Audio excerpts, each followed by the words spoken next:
আজকে আমরা গ্রেডিয়েন্ট টুলের আরেকটি ব্যবহার শিখব। তো গ্রেডিয়েন্ট টুলের মাধ্যমে কীভাবে নতুন একটা শেপ তৈরি করা যায়, চমৎকার একটা শেপ তৈরি করা যায় সেটা শিখব। তো শেখার জন্য আমরা কি করব, সুন্দর করে একটা শেপ নেব। এখান থেকে আমরা কি করব, ইলিপস নেব। তো ইলিপস নেওয়ার জন্য আমরা এখানে আসলাম। এখানে দেখেন আমাদের প্রথমে অবস্থায় এরকম নাও থাকতে পারে, জাস্ট রেক্ট্যাঙ্গেলটা থাকতে পারে উপরে। আমরা কি করব, এটা রাইট বাটনে ক্লিক করে এই যে ইলিপস টুলটা আছে, ইলিপস টুলসটা নেব। তো ইলিপস টুলস নেওয়ার পর কিবোর্ডের শিফট এবং অল্টার ধরে মাঝখান থেকে কী করলাম, আমি এটাকে একটু সার্কেল তৈরি করে নিলাম। আচ্ছা, এখানে আমি স্ট্রোক দিয়ে রাখছি 3 পিটি। তো আমাদের এখানে শুধু ফিল কালার থাকবে না, অনলি থাকবে কি স্ট্রোক কালার। তো এটাকে আমি কি করব, এই অবস্থায় থাকার পর আমি কিবোর্ডের কন্ট্রোল আর দিয়ে রুলার নিয়ে আসছি আগেই। আপনাদের যদি এটা রুলার না থাকে এখানে, আপনারা কি করবেন, কিবোর্ডের কন্ট্রোল আর চেপে রুলারটা নিয়ে আসবেন। তো এরপর এই যে রুলারে মাউসটাকে নিয়ে এসে চেপে ধরে জাস্ট এখান থেকে এখানে নিয়ে আসলে কী হবে, আমাদের যে রুলার সেটা এখানে চলে আসবে। সেমভাবে পুনরায় এইখান থেকে এরকম করে রুলারটাকে মাউসটাকে চেপে ধরে নিচের দিকে একটা কী করতে হবে, রুলারটাকে নিয়ে আসতে হবে। আচ্ছা, এইটাকে সহ সবগুলাই একবারে কি পুনরায় সিলেক্ট করব। তো সিলেক্ট করার পর আমরা এইখানে একটা ক্লিক করব, আবার এইখানে একটা ক্লিক করব, তাহলে কী হবে, তারা একবারে সেন্টার বরাবর অ্যালাইন হয়ে যাবে। আচ্ছা, তারপরে এইটাকে এই যে সার্কেলটা আছে, এই সার্কেলটাকে কন্ট্রোল সি দিয়ে কপি করব, কন্ট্রোল এফ দিয়ে পেস্ট করার পর কিবোর্ডের শিফট ধরে এটাকে উপরের দিকে নিয়ে যাব, ঠিক মিডিল বরাবর। আমাকে কি নজর রাখতে হবে যেন ঠিক এটা মিডিল বরাবর চলে আসে। আচ্ছা, আসার পর আমি কি করব, পুনরায় এটাকে একটা ডুপ্লিকেট করে নেব, অল্টার সাথে শিফট। এই অল্টার পরে শিফট ধরার একটাই কারণ, যাতে কি হয় সেটা পারফেক্ট নিচের দিকে আসে। আচ্ছা, সেমভাবে কি করব, এইটাকে আবার অল্টার ধরে কপি করে আমরা এখানে নিয়ে আসবো মিডিল বরাবর। করার পর কিবোর্ডের শিফট ধরে কি করলাম, আমি সোজাসুজি বসিয়ে দিলাম। আচ্ছা, পুনরায় কি করব, এটাকে সিলেক্ট করার পর আবার অল্টার পরে আবার শিফট ধরে এটাকে কি করব, এই বরাবর বসিয়ে দেব। আচ্ছা, এবার আমাকে ভালোভাবে লক্ষ্য করতে হবে যেন এক একটা শেপ মানে এক একটা স্ট্রোক যেন পারফেক্টলি প্রতি অংশে বাইরের অংশগুলোতে সিলেক্ট করে থাকে, না হলে প্রবলেম হয়ে যাবে। আচ্ছা, আমি একটু কন্ট্রোল ওয়াই দিয়ে দেখে আসি। কন্ট্রোল ওয়াই দিলে কী হয়, শুধু আউটলাইনগুলো দেখা যায়। এখানে দেখা যাচ্ছে কি এটা পারফেক্টলি মিলে গেছে, এই পাশেও ছুঁয়ে গেছে, আবার এই পাশেও ছুঁয়ে গেছে। সেমভাবে এই পাশটাতে একটু জুম ইন করে দেখি। সবসময় চেষ্টা করব এগুলো একটু জুম ইন করে দেখার। আচ্ছা, সব কিছু পারফেক্ট আছে। তারপর কিবোর্ডের কন্ট্রোল ওয়াই দিয়ে আমরা আগের অবস্থায় চলে আসলাম। এবার কি করব, এই যে গাইড দুটো আছে, আমরা গাইড দুটাকে লক করেও দিতে পারি, অথবা কি করতে পারি, এই অবস্থায় রাখতে পারি। তো যাই হোক, আমি আপাতত এই রাইট বাটনে ক্লিক করে লক গাইড করে দিলাম। অর্থাৎ কি, এই যে এই রুলার যেটা আছে বা গাইডটা আছে, এই গাইডটা কী হবে, লক অবস্থায় থাকবে, এগুলোকে সিলেক্টও করা যাবে না। তো যাই হোক, আমরা আপাতত এই অবস্থায় রাখলাম। রেখে কী করব, সবগুলোকে এভাবে সিলেক্ট করব, ড্র্যাগ করে মাউসটা ড্র্যাগ করার পর কী করলাম, সবগুলো সিলেক্ট করলাম। করার পর আমি এইখান থেকে শেপ বিল্ডার টুলে এসে জাস্ট এইরকম করে মাউসটা এরকম করে নিয়ে গেলাম। তাহলে কী হলো, আমার এই শেপের এই অংশগুলো সিলেক্ট হয়ে গেল এবং একটা শেপে পরিণত হলো। আর বাড়তি যে অংশগুলো আমার দরকার নাই, সেগুলোকে কী করব, কিবোর্ডের অল্টার ধরে এই বাড়তি অংশগুলোকে আমি বাদ দিয়ে দিব। আচ্ছা, শুধু থাকলো কি তাহলে আমার এই শেপটা। আচ্ছা, সুন্দর। এরপরে দেখা যাচ্ছে এই যে শেপটা আছে, এই শেপটার আমি এই জায়গাটাকে আমি চাচ্ছি একটু রাউন্ড টাইপের, পুরোপুরি সার্কেল না হয়, একটু যেন সেটা রাউন্ড হয়।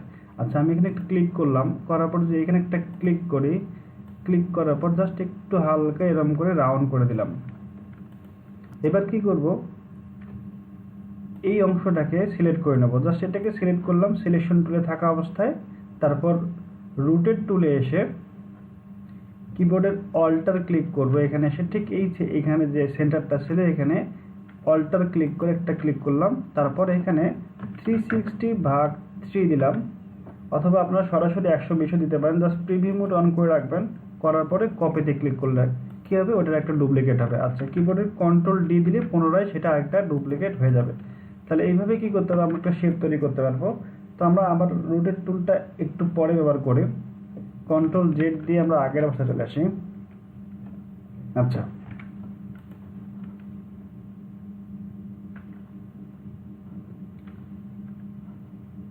আচ্ছা, শেপ বিল্ডার দিয়ে টুলটা শেপ বিল্ডারের মাধ্যমে শেপটা কাটার পর আমরা কি করব, এই যে শেপটা আছে এই শেপটার আবার পুনরায় এর মাঝখান দিয়ে কাটবো। তো মাঝখান দিয়ে কাটার জন্য আমরা কি করব, এখানকার পেন টুল আছে, কিবোর্ডের পি চাপলেই পেন টুল চলে আসে। জাস্ট আমরা এখানে একটা ক্লিক করব, আবার এখানে একটা ক্লিক করে মাউস ধরে একটু নিচের দিকে ডান পাশে সরাবো, তাহলে কী হবে, এরকম করে রাউন্ড হবে। আবার সেমভাবে এখানে একটা ক্লিক করব, অবশ্যই সেটাকে মোটামুটি ধরতে হবে যেন মিডিল বরাবর হয়। করার পর আবার কি করবো, এই সিলেকশন টুলে আসলাম। তো আসার পর সবগুলোকে সিলেক্ট করলাম, করার পর পাথ ফাইন্ডার, কিবোর্ডের পাথ ফাইন্ডার এখানে আছে, এই যে এখানে 3 ডটে ক্লিক করলে হবে। করার পর এই যে পার্ট ডিভাইডে ক্লিক করতে হবে, ডিভাইডে ক্লিক করলে এইটা দুইটা পার্টে ভাগ হয়ে যাবে। দেখেন আমি যদি এটাকে আনগ্রুপ করি, এখানে দেখেন একটা পার্ট, এখানে একটা পার্ট হয়ে গেছে। তো যাই হোক আমি আপাতত এটাকে গ্রুপ করে রাখি কিবোর্ডের কন্ট্রোল জি দিয়ে। তো পাথ ফাইন্ডার অংশটা আপনারা এখানে যদি খুঁজে না পান, তাহলে এখানে উইন্ডোজ থেকেও কিন্তু এই পাথ ফাইন্ডারের অপশনটা পেয়ে যাবেন। তো যাই হোক আমরা কি করব, এই অংশটাকে সিলেক্ট করব। তো সিলেক্ট করার পর রুটেড টুলে আসবো। রুটেড টুলে এসে আমরা কি করব, ঠিক এই মাঝখানটাকে কেন্দ্র করে অল্টার ধরে ক্লিক করব। ক্লিক করার পর আমাদের এখানে 120 অথবা 360/3 দিলেও কিন্তু আমাদের হবে, যেহেতু আমি 3টা পার্ট চাচ্ছি, তারপরে কিবোর্ডের কন্ট্রোল ডি দিলে সেটা কি হবে, আরেক পুনরায় রুটেড হবে কপি হয়ে। যাই হোক আমার এটা কপি হয়ে গেল। এবার কি করব, সবগুলোকে ধরে আমি আনগ্রুপ করব। আনগ্রুপ করলে কি হবে, এই পার্ট আলাদা হয়ে যাবে পুনরায়, এই পার্ট আলাদা হবে পুনরায়। দেখো সবগুলো পার্ট আলাদা আলাদা হয়ে গেছে। জাস্ট কি করবো, এবার আমার কালার দেওয়ার পালা। আমি এখান থেকে দুইটাই সিলেক্ট করার পর যদি আমি এখানে গ্রেডিয়েন্টে ক্লিক করি, তাহলে ডিফল্ট যে গ্রেডিয়েন্ট আছে সেটা অ্যাপ্লাই হবে, এবং এখান থেকে জাস্ট স্ট্রোকটা যেটা আছে এটাতে ক্লিক করে উপরে নিয়ে আসলাম। আসার পর এখানে নানে ক্লিক করলাম, তাহলে কি হলো, আমাদের যে এই স্ট্রোকটা ছিল এটার, সেটা নান হয়ে গেল। তো পুনরায় এইগুলাকেও সিলেক্ট করে আমি কি করব, আই ড্রপার দিয়ে এখানে ক্লিক করলে সেম ইফেক্টগুলা এগুলোর মধ্যেও পড়বে। তো যাই হোক আমি আসলে এগুলোতে আলাদা কালার দেবো, দেওয়ার জন্য আমি কি করব, এটা উপরের যে পার্টটা আছে এই উপরের পার্টটাকে সিলেক্ট করব। করার পর আমি কি করব, এইখান থেকে কালার আমি সিলেক্ট করে রাখছি, কালার প্যালেট তৈরি করে রাখছি অলরেডি আগেই। জাস্ট এই কালার প্যালেট থেকে আমি এগুলোতে কি করব, কালার অ্যাপ্লাই করব। যাই হোক আমি কি করব, এই যে গ্রেডিয়েন্ট টুল আছে এটাতে উপরের অংশটাকে সিলেক্ট করার পর গ্রেডিয়েন্ট টুলে আসবো। যাই হোক এটাকে আমাদের অবশ্যই উপরে রাখতে হবে, তাহলে আমাদের কি হবে, এই যে দ্বন্দ্বটা আছে সেটা চলে আসবে।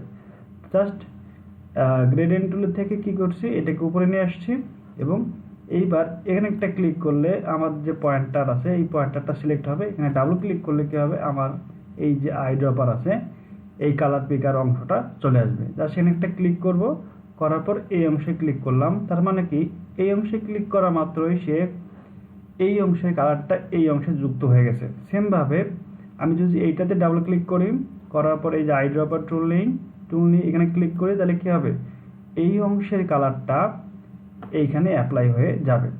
তো আমি এইভাবে দিলাম, দেওয়ার পর আমার যদি মনে হয় এটাকে আমি অ্যাডজাস্টমেন্ট করব, আমরা এখানে যে গ্রেডিয়েন্ট টুল আছে এই গ্রেডিয়েন্ট টুলে এসে দেখেন এইখানে অংশগুলো আছে, এখানে ক্লিক করে আপনাকে নড়াচড়া করতে চান পারবেন, অথবা আপনি সিলেকশন টুলে এসে পুনরায় এই যে সিলেকশন টুলে আসলাম, সিলেকশন টুলে এসে জাস্ট আবার এখানে একটা ক্লিক করলাম গ্রেডিয়েন্ট টুলে, করার পর জাস্ট এখান থেকে যে আমি এরকম করে টান মারি, আমি আমার মনের মতো করে সেটাকে কালারটা দিতে পারবো।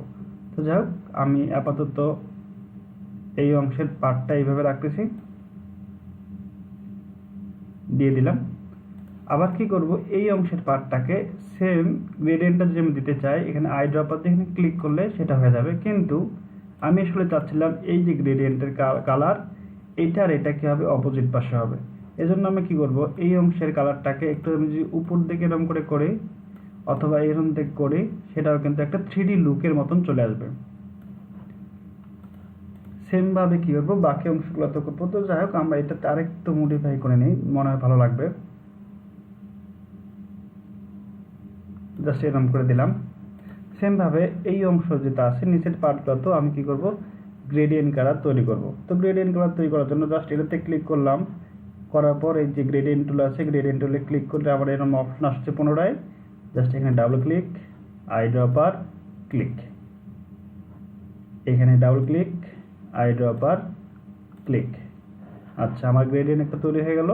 আবার এখানে সিলেকশন টুলে এসে পুনরায় গ্রেডিয়েন্ট টুলে আসবো, আসার পর জাস্ট এখান থেকে আমি যদি এরকম করে টান মারি তাহলে এরকম একটা কালার আমার তৈরি হয়ে যাবে। আচ্ছা, এইটাকে এই মাঝখানের পয়েন্টটাকে ধরে আমি কি করতে পারবো, এই কালারটাকে উপরে নিচে করে মেজারমেন্ট করতে পারবো। তো যাই হোক, আমি আপাতত এইরকম করে রাখলাম। এটাকে রাখার পর কি করবো, আবার সিলেকশন টুলে আসলাম। আসার পর পুনরায় এখানে ক্লিক করব। এখানে ক্লিক করার পর আই ড্রপার দিয়ে যদি আমি এখানে ক্লিক করি তাহলে কি হবে, সেম কালারটা এখানে নিয়ে নেবে। তো নেওয়ার পর গ্রেডিয়েন্ট টুলে এসে আমি জাস্ট এখান থেকে এরকম করে টানবো অথবা এরকম করে টানবো, জাস্ট যেন মনে হয় এটা একটা 3D ভাব একটা চলে আসে। তো যাই হোক, আমার সেমভাবে আমি এটাতেও করলাম। আবার এবার কি করব, এই অংশটাতে আমি ওই গ্রেডিয়েন্টটা অ্যাপ্লাই করব এই কালার দিয়ে। তো কী করব, এই অংশটাকে সিলেক্ট করলাম, করার পর গ্রেডিয়েন্ট টুলে আসার পর এই যে ডাবল ক্লিক করব, এখানে আই ড্রপার নেব, নিয়ে জাস্ট এখানে একটা ক্লিক, আবার এখানে একটা ডাবল ক্লিক, আই ড্রপার, এখানে একটা ক্লিক করলাম। তাহলে এই কালারটা আমার কিন্তু এখানে অ্যাপ্লাই হয়ে গেল। জাস্ট সিলেকশন টুলে এসে পুনরায় গ্রেডিয়েন্ট টুলে আসলাম। তো সিলেকশন টুল থেকে পুনরায় গ্রেডিয়েন্ট টুলে আসার পর জাস্ট এখান থেকে আমি কি করব, এরকম করে টেনে দিয়ে দেবো এটাকে এইভাবে। আবার সিলেকশন টুলে আসলাম, এখানে ক্লিক করার পর আই ড্রপার দিয়ে এখানে ক্লিক করলাম। তাহলে কী হবে, এই কালারটা এখানে অ্যাপ্লাই হবে। এবার আমি কি করব, এই কালারটাকে গ্রেডিয়েন্ট টুলে এসে মেজারমেন্টটা করে নেব। আচ্ছা, অপোজিট পাশে কালারটাকে অবশ্যই দিব যাতে মনে হয় যেন একটা 3D লুক চলে আসে। তো আমরা অসংখ্য লোগো তৈরি করতে পারবো। তো যাই হোক, আশা করা যায় ভিডিওটা আপনারা ভালো উপভোগ করছেন। যদি ভালো লাগে তাহলে সাবস্ক্রাইব করে এবং লাইক দিয়ে বা কমেন্ট করে জানাতে পারেন আপনাদের কেমন লাগলো।